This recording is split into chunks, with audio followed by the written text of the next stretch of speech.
Hello, this is Mr. Cortone. I'm going to do two vocab words with you this morning. The first is Coanda effect. So we're going to look at what the Coanda effect is. And the second is Bernoulli's principle. Okay, to start with Coanda effect. Coanda effect says basically a fluid will tend to follow the contour of a curved surface. So my example here is just a wind tunnel. A lot of times we see this on car commercials and they show aerodynamics.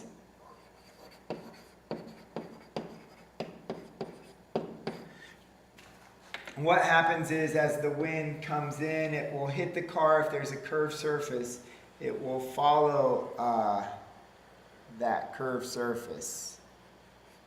And so you see this a lot of times in different car commercials. But what's happening is this thing known as the Coanda effect, and it's the fluid, which a fluid is a liquid or gas. A fluid's anything that's going to take the shape of the container it's in, will tend to follow the contour of a curved surface. Just like that. The next thing we're going to talk about is something known as Bernoulli's principle, and this says that the faster a fluid travels, the lower the pressure.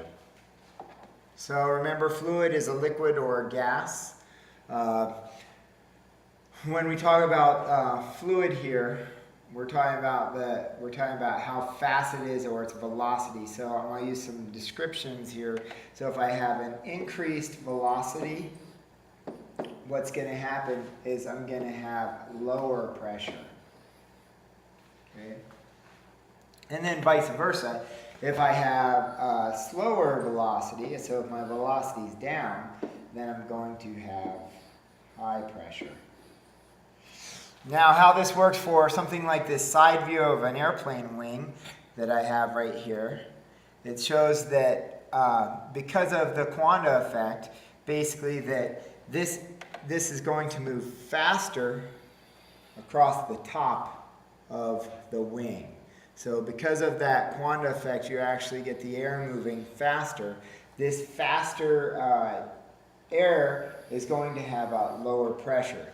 And then on the bottom, because it's really just following the wing there, you're actually moving a little bit slower, right?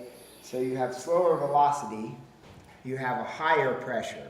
Now, because of this pressure difference, right, you're going to get something called lift. If you put more pressure on the bottom of something, just with your hand, if I put more pressure on the bottom of my desk, I'm going to get my desk to lift up. Okay? Okay. So those are my two words, Coanda effect and Bernoulli's principle. Next, we are going to turn to a notes page, and I'm just going to do some examples for you on how you solve these next problems, and then let you try some on your own. Okay, so now I'm going to worry about finding the angle. And so far, when we've done all of these triangles, we've only worried about finding what these side lengths are. That's all we've really cared about. We haven't tried yet to find any of these angles, right? So now we're going to go over, well, how would I use SOHCAHTOA to find the angle measurement inside? So if I actually want to find the angles of something. And we're going to start with some, just how to use the calculator, and then we're going to move on to some more difficult ones where you actually get to use the SOHCAHTOA process.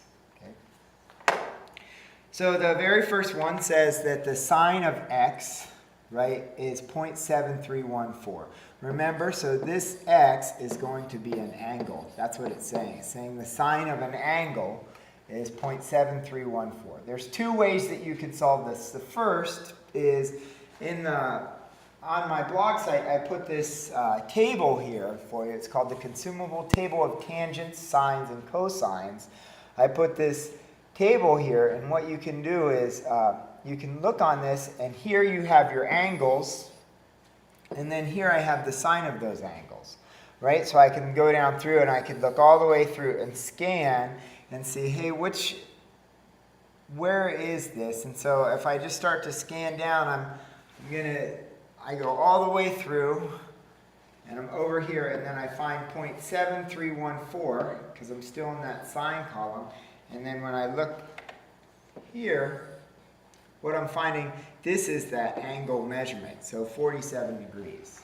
Okay, so I could use this table and I could scan down through, and it's pretty easy because it's in hierarchy, numerical hierarchy order. So when you come down through, you could just say, okay, 0.7193, 0.7314, 0.7.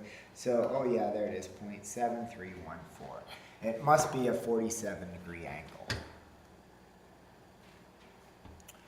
So I could write this then, that, well, x is equal to 47 degrees. Okay. There's another way to do this, and this is the way that we're going to probably do it most often. And this is actually using the calculator to solve this. So, for instance, on this number 2, this one here, what I'm going to do is it says the cosine of x is 0.9986. So remember, this must be an angle. Okay. Now, what you could do is you could just use inverse operations, right? So I could take the inverse of cosine x, and actually then I'm just left with x, and then I could also take the inverse of 0.9986. So cosine inverse of 0.9986. Okay. So on your calculator, how do you get to the inverse function is right above the cosine. You see there's written in yellow, it says cosine -1. That's the cosine inverse. So you would simply hit second function, cosine, and that's going to give you this cosine inverse. Okay? It opens up the parentheses and you type in there 0.9986, close those parentheses, hit enter, and it's going to tell you that x is equal to 3.03. Now, a lot of times what we do is we round to the nearest whole degree, so we just say that that would be 3 degrees. Okay. So 2 different ways. This is just using the table. Number 1 is just using the table here and scanning, and number 2 is using the calculator, taking the inverse of both sides. So if I take the inverse of cosine x, you're just left with x. Anytime I take the inverse, then I'm just going to be left with x here, and then the inverse of cosine inverse of 0.9986, and you're left with that 3 degrees. So this is finding the angle. Now down bottom here, this is number 3. We're going to look at this, and this is a little bit different. This is what how most of the homework's going to look. And the very first thing they're asking us to find this angle, right? It's x degrees. So I have to, I'm going to have to look and see, well, what am I going to use? So, ka, or toa, right? I can look up, and based on x, I say, well, if this is x and that's then this must be the adjacent side, because it's next to that angle. And then directly across from it is the opposite side. So I have O and A. The only one with O and A is toa. So to set this up, it would be the tangent of x would be equal to the opposite, 23, divided by the adjacent side, 28. Okay, so a tangent of x equals 23 over 28. Now I want to take the inverse, the tangent inverse of both those to get x alone. So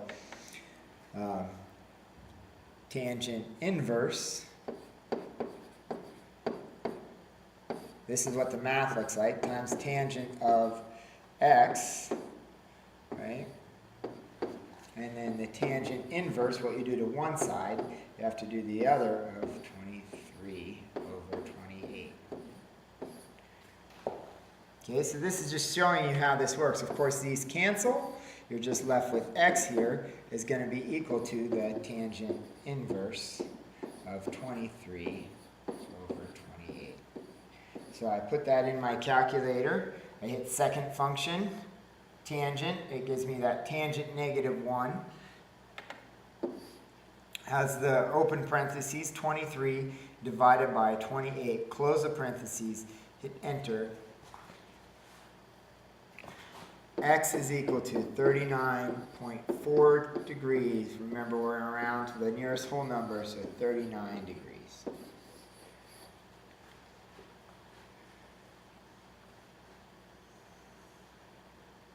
Okay, on to the last one. And so I'm on number 4 here. I'm kind of crammed in. But number 4 says I have my angle here, x. That's what I want to solve for. I have a side that's 78 and then a side that's 92. Okay. Well, looking at this, my side that's 78 is next to, or it's adjacent, and my side that's 92 is opposite that right angle, so this must be the hypotenuse. Well, which one has A and H? Ka, right?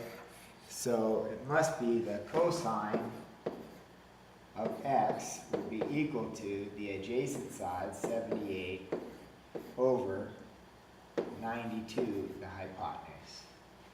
Remember, I'm just going to, I want to find the angle, so when you find the angle, you're going to use the inverse of this, so I just say x is going to be equal to the cosine inverse of 78 divided by 92. I plug that in my calculator, so again I hit second function, cosine, that gives me cosine -1, 78 divided by 92, close the parentheses, 32.02, I round to the nearest whole, so 32 degrees.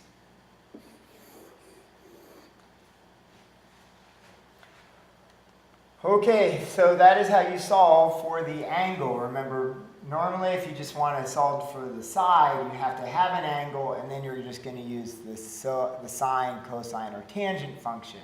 But now if we're going to solve for the angle, right, we don't have any of the angles, we just must have two sides. Based on that ratio, then we could take the inverse function, that's what this is again, the inverse function, and we can solve for that angle. Okay, so good luck, and I'd like you to do numbers 19 through 30 in your VTAM book.